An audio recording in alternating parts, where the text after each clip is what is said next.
Phambili ngomsabalazo wabahlali phambili. Phambili ngoItiriling residents phambili. Phambili. Elelezwe labo kokobe. At the Land and Housing Unit, we deal with a variety of socio-economic rights issues, but mostly assisting communities that have been illegally evicted from their communities. For example, a big case at the moment is the Itiriling case, where 1,000 households were evicted illegally by the municipality, and we're assisting them at the moment. My name is Louise du Plessis. I'm the attorney from Lawyers for Human Rights who's busy working on your case to get you back on the land and also to get shelter for you. What happened in Itiriling was there was a community on a piece of land known as Portion 25, as well as Portion 15. That community had settled there and lived there for quite a significant amount of time. And then the municipality managed to get a court order to remove people who lived in Portion 15 of the land. They followed the correct procedures for that. And as a result, at first we did not really have an argument with Portion 15. But then when they were evicting people on Portion 15, that is tearing down their shacks and getting them off their land, they also took advantage of the opportunity to also tear down a bigger portion of land right next to that, which was Portion 25, and that is the place where nearly 1,000 people lost their homes. The evictions were too violent. It really showed that government doesn't have respect to us, especially the police and the Red Ants, together with the sheriff. What they were doing, they were harassing people. People's materials were taken, and then at the end of the day, people were left stranded, homeless. One of the representatives of the community showed me an area where they were sleeping. It looked like an old sports field where people just lined up and slept. And there were children in there and many people who were staying there. It was just suddenly just waking up one morning and you're sleeping in the rain, because this is the rainy season as well in South Africa. So it was just, it was a very sad situation. They never warned us before. It was just a surprise. This whole place was filled with police, like they came to arrest the criminal. They were all armed. This is where I am sleeping. And then, even though it's raining, he's forced to use whatever he has. It's either a plastic or anything in order to try and cover himself. He's sleeping with 2 kids here.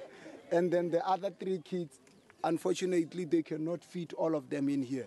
And then he's afraid because of anything that can happen. Now he had to ask other people this side and this side so that they can keep his kids for him.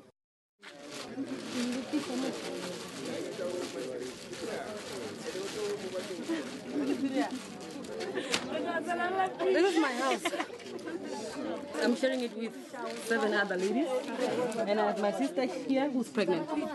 We are living here together. They took the fridges, whatever that they could find, the clothes and everything. Before you can see how I am. I have to wash this thing every day.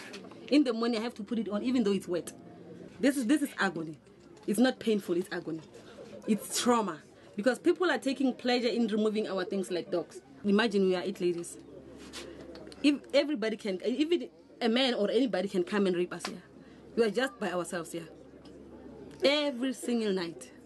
You just have to put this candle on, cook whatever we have. Whoever gave us that thing during the course of the day, we have to come and cook and eat.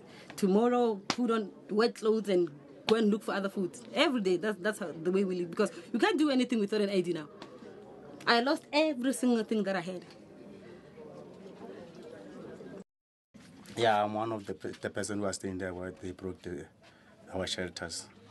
They moved us there, they take our material. Now we stay on the small place like this. We don't know how we must put our things, our bed and everything. There is no electricity. When we use this paraffin things. And then one mistake, when the children can break it, it's going to be fired. All the house going to be burned because we don't have electricity. We don't know how to cook. When we cook, we must go to the shop and buy the paraffin. If you don't have the money for the paraffin, which means you sleep not eating. And we're essentially trying to get a court order to prevent well, since it had already happened, it was more like getting the people reinstated onto their land and getting alternative shelter since they had torn down where the people were living.